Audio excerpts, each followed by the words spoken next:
Olá, tudo bem? Eu sou Eurico Franca, eu sou hipnólogo, psicanalista e hoje estou trazendo aqui um assunto que eu acredito ser de grande importância e que atinge milhões de pessoas em todo o mundo, que é a depressão.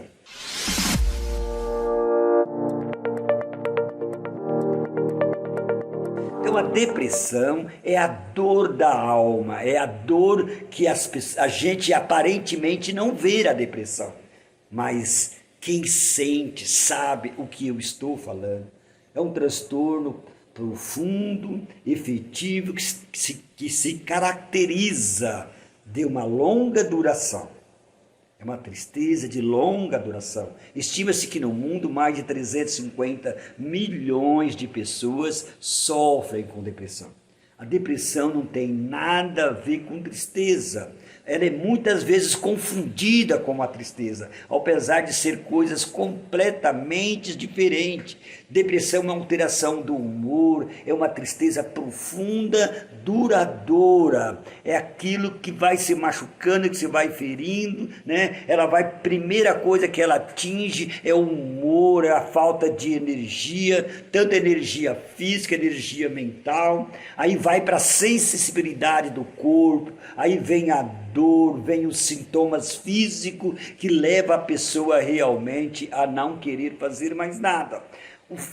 Dentro do físico, a pessoa sente cansaço, fadiga, parece que tem chumbo nos músculos, parece que a pessoa está carregando ali um fardo nos ombros, né? E no campo mental diminui muito a concentração, o raciocínio, a diminuição do prazer, né? A pessoa já não sente mais o prazer em fazer as coisas, o prazer em ver um amigo, o prazer em ver ver e fazer aquilo que elas gostam. Isto já caracteriza realmente o que é a depressão. Então a depressão ela está dentro do campo físico, mental e também espiritual, gente. Né? Nós somos trino, nós não temos apenas um corpo, nós não temos apenas uma mente. Nós estamos aqui em pé, aliás, o que mantém esse corpo é a nossa alma, o nosso espírito. Então é muito importante que nós temos esse zelo e esse cuidado que eu quero estar conversando hoje com você. Então vamos falar um pouquinho sobre a queda, né, da energia mental, como que isso acontece no corpo. Primeiramente, a pessoa vai ter uma diminuição da concentração. Vai diminuir também o raciocínio, a pessoa fica com raciocínio lento. Até quando ela fala, a gente já começa a notar ali uma tristeza na sua fala. Parece que ela coloca tristeza em tudo que faz, fala, ouve, parece que tudo é mais lento. Parece que a vida está em câmera lenta. A diminuição do prazer, ela vê tudo em preto e branco, perde o gosto, né? Sabe, da mesma maneira quando se come aquela comida que esqueceu de colocar sal, não tem tempero, não tem gosto da vida. Aumenta a sensibilidade da dor, né? O medo também, aí vai aumentar muito o grau de medo, a sensação de morte, a sensação que vai passar mal. Essas sensações começam a ser cada vez maior, e além da diminuição do prazer pela vida. Então, eu quero aqui também colocar o círculo, né, da depressão. Então, a depressão ela entra dentro de um círculo vicioso. A pessoa, primeiro, o que acontece? Ela diminui um pouco a energia, aumenta a fadiga, o interesse pelas coisas. Aí depois ela também, em muitos casos da depressão, a pessoa começa a se sentir culpa, ela começa a achar que tudo é culpa dela, que ela não faz nada direito. Esse também é um sintoma da depressão que vai indo nesse círculo. Aí de repente o que? Entra nas atividades prazerosas, ela já não sente mais aquele prazer em realizar aquilo que antes era para ela muito interessante, agora ela já não sente mais o prazer disto, né? De fazer as coisas que antes era muito gostoso de fazer, ela sentia prazer, dava sua vida. Depois continua esse círculo, vem os pensamentos e as sensações negativas, e aí a pessoa leva até o ponto de tirar a sua própria vida ou atentar contra a sua própria vida. Aí vocês podem estar me perguntando, Eurico, mas qual é a origem da depressão? Né? Como que isto acontece com pessoas que talvez antes eram pessoas muito felizes, pessoas alegres, e de repente essas pessoas entram numa depressão muito profunda? Olha, existe, como eu disse, não é apenas um fator, são vários fatores. Um deles é o fator genético, né? A pessoa já tem na família avós, pais, mães, alguém até a quinta geração, essa pessoa pode suceder desse parente, né? Essa genética pela depressão, pela tristeza. Agora, existe um outro fator que também é muito predominante, é o fator da vida da pessoa, da educação, da formação, da religiosidade, do respeito, da dignidade, como essa pessoa foi tratada na sua infância, né? Qual o relacionamento que ela teve com família, com a vida, aí os traumas também da infância, são fatores também muito predominantes, né? São fatores predominantes para realmente a pessoa entrar nesse estado de depressão. Também aí vem o fator psicológico, a neurologia, a má formação, né? Dentro da neurologia, a má formação e a falta desses neurotransmissores, como a noradrenalina, serotonina e a dopamina. Esses três neurotransmissores, aliás, todos os neurotransmissores são muito importantes para a nossa vida, mas esses três têm uma finalidade muito grande da alegria, do bem-estar, da energia, foco. Então, aí a pessoa começa a não produzir esses neurotransmissores, perde o desequilíbrio, aí também a necessidade, aí a pessoa entra em depressão, onde há a necessidade, às vezes, de um acompanhamento também psiquiátrico, neuro, né, para estar equilibrando aí essa necessidade que a pessoa tem, né, ou então o excesso, né, de repente há um excesso de adrenalina, a pessoa fica muito eufórica, isso também pode acontecer. Então, precisa o quê? Um equilíbrio. Nós sabemos que na vida, um dia eu estou um pouquinho melhor, outro momento, mesmo dia, já tem um período que eu já estou um pouco mais triste, mas isso é o normal, é a roda gigante. Agora, o que eu não posso é ultrapassar, nem estar lá em cima muito acelerado e nem também estar numa tristeza muito profunda.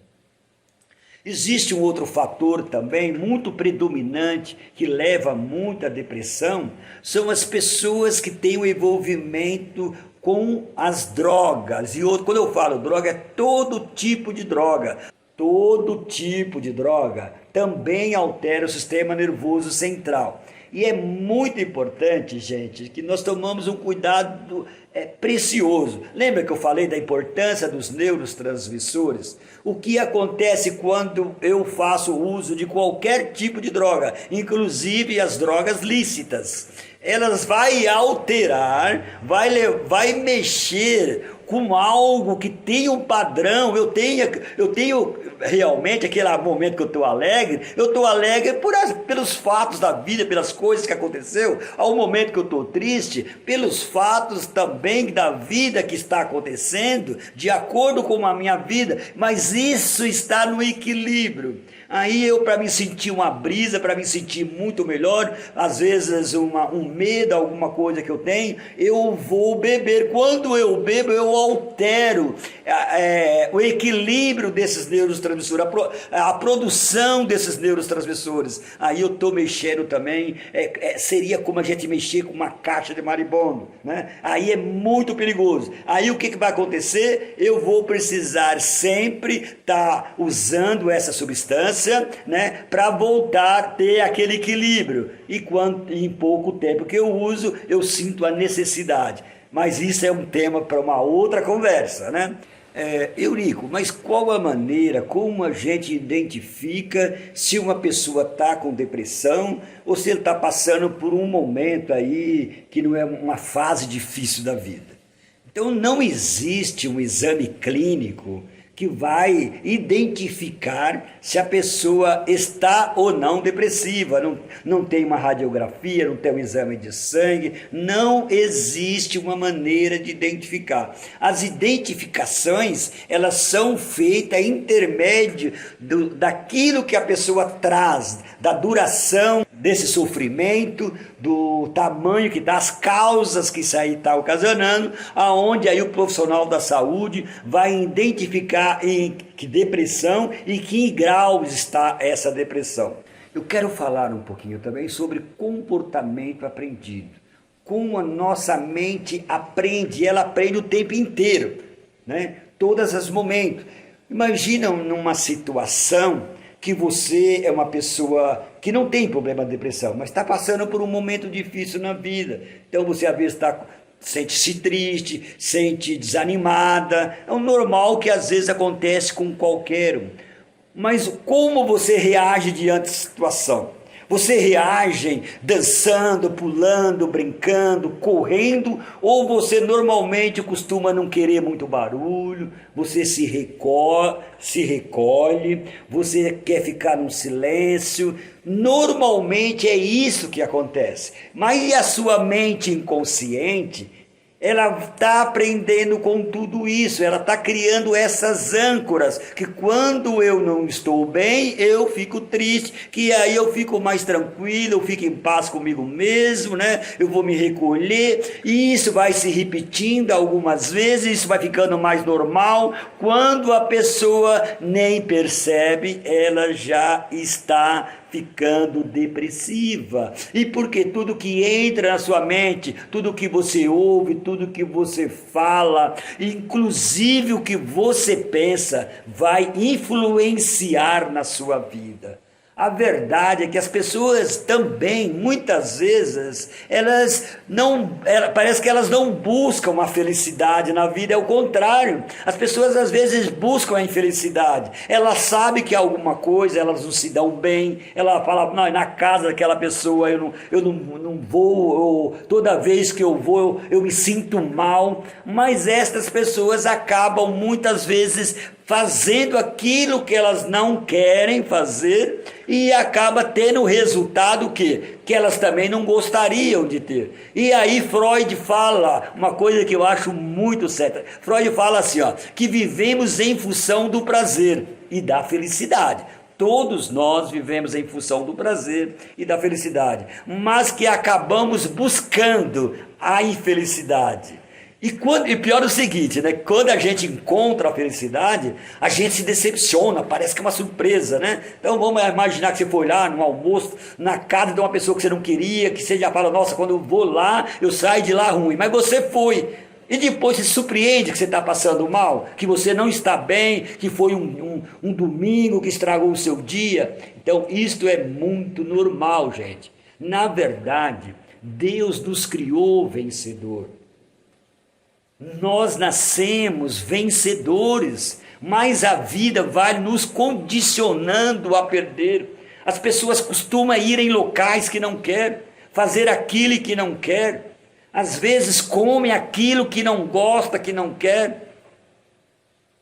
A gente tem que saber o seguinte, muitas vezes na vida, eu não faço somente aquilo que eu quero, mas isso não tem que ser o normal. Uma coisa é uma coisa acontecer, né, lá de vez em quando, né? Outra coisa é isso se tornar uma normalidade na sua vida ou na minha vida. Eurico, como você trata a depressão? Normalmente, quando as pessoas chegam procurar o hipnólogo, ele já deve ter passado com muitos outros locais, né? Tanto no tratamento clínico, terapêutico, aí ele vem buscar comigo. Como eu me apresentei, eu sou psicanalista, hipnólogo, programador neurolinguístico, e eu trabalho em 3 áreas muito importantes da nossa vida, que é no campo físico, no mental e no espiritual.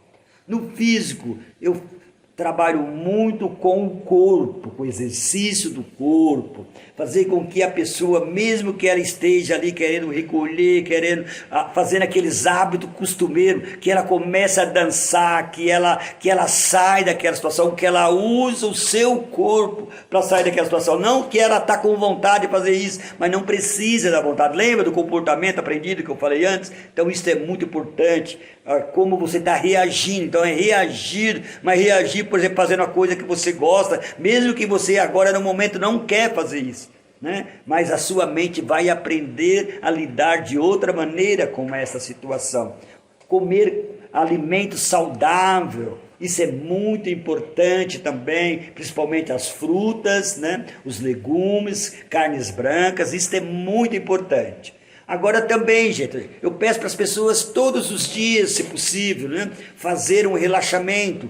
É aí onde entra a hipnose, desligar um pouquinho a sua mente consciente, que é a sua mente analítica, crítica, balística. Essa mente muitas vezes prejudica até a gente fazer uma oração. Essa mente muitas vezes ela prejudica que a gente se aproxima do campo espiritual, que é muito importante. E neste momento que a gente desliga um pouquinho, que a gente entra num transe, a minha mente fica muito mais receptiva. Aí neste momento eu trabalho no campo espiritual, mas isso não tem nada a ver com religião. Aliás, a gente vai trabalhar justamente com a sua fé naquilo que você acredita. É nessa energia que nós temos que trabalhar. Não tem nada a ver religião. Religião, eu tenho a minha, você tem a sua, você pratica a sua. Agora o que nós vamos aprender junto é como aproveitar essa energia, essa força que gera o mundo, esse poder superior, a luz divina, e permitir que ela nos ajude. Aquilo que eu não consigo fazer, que ela faça por mim.